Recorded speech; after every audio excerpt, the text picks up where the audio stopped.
Subscribe tekan tombol merah.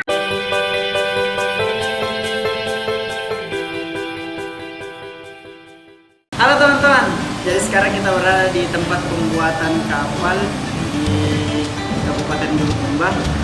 Jadi ikuti terus perkembangan channel ini di Apar 21 channel. Semoga bisa bermanfaat buat teman-teman. Oke, terima kasih.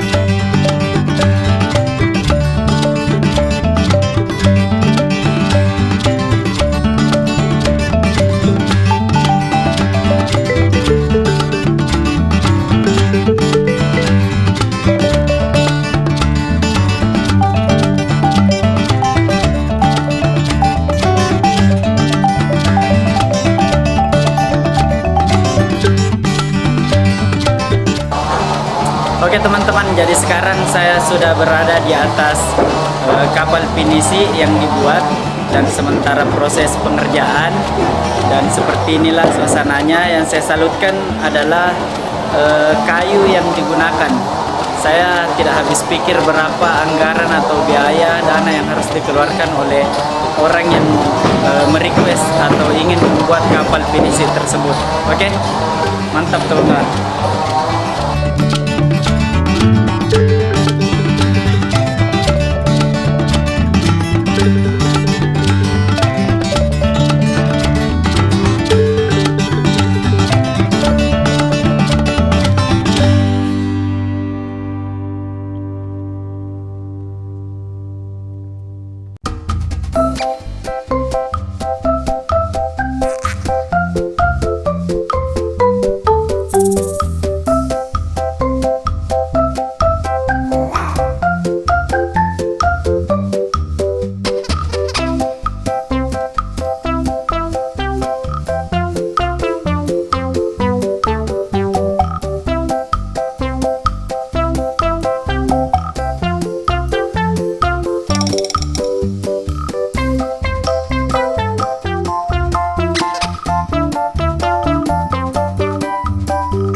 Oke teman-teman, jadi seperti inilah kapal pinisi yang dibuat. Semua mengarah ke laut supaya nanti setelah selesai dia langsung ditarik dan diturunkan ke laut. Oke, seperti inilah teman-teman, itu di belakang kapal-kapal pinisi ini. Oke, ikuti terus perjalanan saya di Akbar 21 channel. Semoga channel ini bisa memberikan manfaat buat teman-teman. Oke, jangan lupa di subscribe teman-teman, di bawah di tombol merahnya, karena subscribe itu gratis.